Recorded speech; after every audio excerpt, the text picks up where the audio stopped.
क्या होगा अगर विज्ञान ये कहे कि अपने नजरिए से कोई इंसान कभी मर ही नहीं सकता?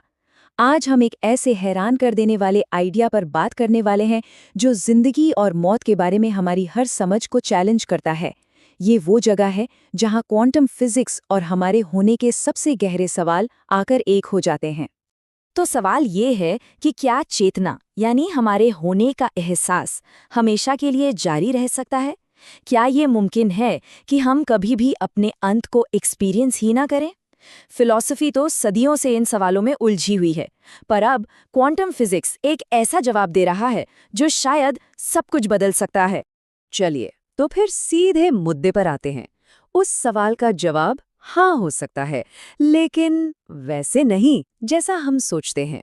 ये एक सच में चौंका देने वाला विचार है। इसे कहते हैं क्वांटम इमॉर्टैलिटी या क्वांटम अमरता। और नहीं नहीं, ये कोई आध्यात्मिक या स्पिरिचुअल विश्वास नहीं है। ये एक ऐसा कॉन्सेप्ट है जो क्वांटम मैकेनिक्स की सबसे अजीब लेकिन दिलचस्प थ्योरीज में से एक से निकला है। एक ऐसा मोड़ जहां फिजिक्स और फिलॉसफी आमने सामने आ जाते हैं। और ये है इस थियरी का वो दावा जो सब कुछ हिलाकर रख देता है। आप अपने दृष्टिकोण से कभी भी अपनी मृत्यु का अनुभव नहीं कर सकते। जरा एक पल के लिए इस पर सोचिए। अगर ये सच है तो हम अपने अस्तित्व को जैसा समझते हैं वो पूरी तरह से बदल जाएगा। अच्छा, तो इतने बड़े, इतने चौंकाने वाले दावे को समझने के लिए हमें उस साइंस को समझना होगा जिस पर ये टिका है। तो चलिए, क्वांटम मैकेनिक्स की दुनिया में चलते हैं।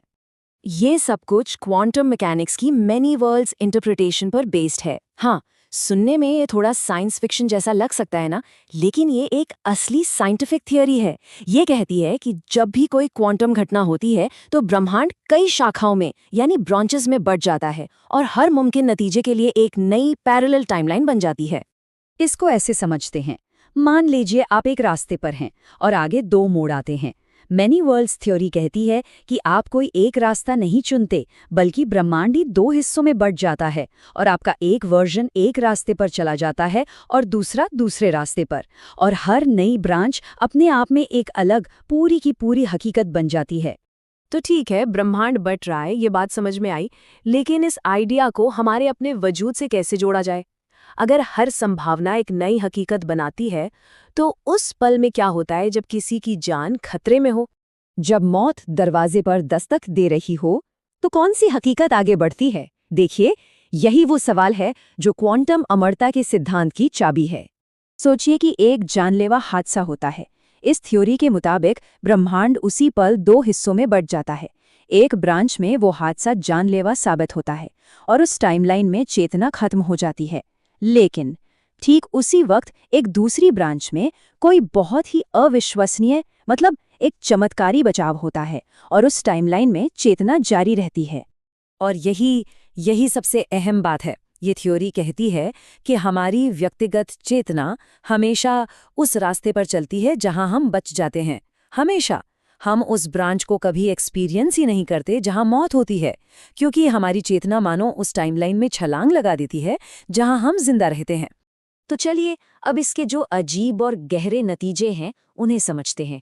अगर हमारी चेतना हमेशा बचने का रास्ता ही चुनती है, तो इसका असल में हमारे लिए मतलब क्या है? इसका मतलब ये है कि आप अमर हैं, लेकिन सिर्फ अपने लिए। यही इस थ्योरी का सबसे बड़ा पैराडॉक्स यानी विरोधाभास है। ये अमरता पूरी तरह से व्यक्तिगत है, सब्जेक्टिव है। देखिए, अपने खुद के नज़रिए से जिंदगी एक लगातार बहने वाली नदी की तरह है। हम कभी अपने अंत का अनुभव नहीं करते, लेकिन किसी बाहर वाले के लिए, जैसे हमारे दोस्त या परिवार वाले, वो ब्रह्मांड की दूसरी ब्रांच में हमारी मौत देख सकते हैं। उनकी हकीकत में हम जा चुके हैं, पर हमारी हकीकत में हम आगे बढ़ते रहते हैं। तो चलिए, खास बातों को एक बार जल्दी से दोहराते हैं। पहला, ये सब मेनी वर्ल्ड्स इंटरप्रिटेशन से शुरू होता है। दूसरा, ब्रह्मांड लगातार बढ़ता रहता है। तीसरा, हमारी चेतना हमेशा बचने वाले ब्रांच को चुनती है। और चौथा, इसका मतलब है कि अमरता एक पूरी तरह से व्यक्तिगत अनुभव है। दूसरे लोग हमें मरते हुए देख सकते हैं, लेकिन हमारे अपने नजरिए से ऐसा कभी नहीं होता। और आखिर में मैं आपको इस सवाल के साथ छोड़कर जा रहा हूं। अगर ये सच है, तो क्या इसका मतलब ये है कि हर चेतना, हर एक इंसान अनंत टाइमलाइंस के बीच अपनी एक अनोखी और निजी यात्रा पर है? इसके जो दार्शनिक मायने हैं वो बहुत गहरे हैं और हमें अपने अस्तित्व के स्वभाव के बारे में फिर से सोचने पर मजबूर करते हैं।